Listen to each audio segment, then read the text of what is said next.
STF Haryana व Bhiwani police ने संगठित अपराध पर करारी चोट करते हुए आज सुबह लगभग 3 बजे भिवानी कोर्ट में फायरिंग करने वाले 20,000 रुपये के इनामी बदमाश पर एनकाउंटर करके उसे काबू कर लिया है। इस एनकाउंटर में अजय उर्फ भोला के दोनों पैरों में गोली लगी है। उसके एक साथी राजस्थान के सिक्कर निवासी संदीप को भी पुलिस ने काबू किया है। यह एनकाउंटर शनिवार सुबह 3 बजे भिवानी रोहतक मार्ग पर बामला टोल के पास किया गया। इस घटना में एसटीएफ के सब इंस्पेक्टर को भी बदमाशों द्वारा गोलियां मारी गई। बुलेट प्रूफ जैकेट होने के चलते उनका बचाव हो गया। भिवानी एसपी सुमित कुमार ने बताया कि बीते 4 सितंबर को अजय भिवानी के न्यायिक परिसर में सुपारी लेकर विजेंद्र व काला की हत्या करने के लिए पहुंचा था, लेकिन वकीलों के चैम्बर के पास उन्होंने गलती से वहां खड़े लवजीत को गोली मार दी थी, जिसकी इलाज के दौरान मौत हो गई।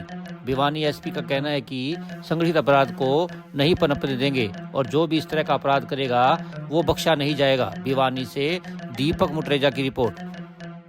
आज रात को एसटीएफ हरियाणा के द्वारा इनकी रोहतक यूनिट है, जिसको इंस्पेक्टर नरेंद्र हेड करते हैं, और डीएसपी इंदिवर और इनके सीनियर ऑफिसर्स के सुपरविजन में एक संगठित अपराध के ऊपर कड़ी चोट करते हुए 4 सितंबर 2025 को भिवानी कोर्ट परिसर में हुई घटना में जो 2 मुख्य वांछित शूटर्स थे, उनमें से एक शूटर जिसका नाम अजय है, ये डाडमा गांव का रहने वाला है। इसको मुठभेड़ के बाद पुलिस के द्वारा पकड़ा गया। एसटीएफ हरियाणा की और सीआईए भिवानी की एक ज्वाइंट ऑपरेशन के तहत कल रोहतक रोड पे बामला टोल टैक्स के पास एक स्टीक इंफॉर्मेशन के ऊपर इसको जब रोकने का प्रयास किया तो इसने पुलिस पार्टी के ऊपर भागते हुए फायरिंग स्टार्ट कर दी, और जब पुलिस पार्टी ने अपने बचाव में इसके ऊपर जब जवाबी कार्रवाई की तो जवाबी कार्रवाई में इसको 2 गोलियां इसके पैर पे लगी हैं, जिसको घायल अवस्था में तुरंत पीजीआई रोहतक के लिए रेफर करवा के वहाँ पे इलाज के लिए इसको एडमिट कराया गया है।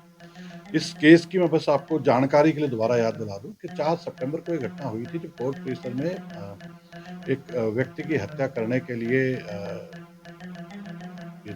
4-5 लोगों ने प्लान बना के उस पर अटैक किया था, और किसी कारणवश जिसको मारने आए थे उसको गोली ना लग के एक दूसरे व्यक्ति लवजीत को गोली लगी थी। लवजीत का काफ़ी दिन तक इलाज चलता रहा, फिर अंततः उस चोट के कारण जो उसको गोली लगी थी उसके कारण उसकी मृत्यु हो गई। इस केस में एसटीएफ टीम लगातार कार्रवाई कर रही थी, और इस केस की इन्वेस्टिगेशन बाद में एसटीएफ रोहतक यूनिट के द्वारा की जा रही थी।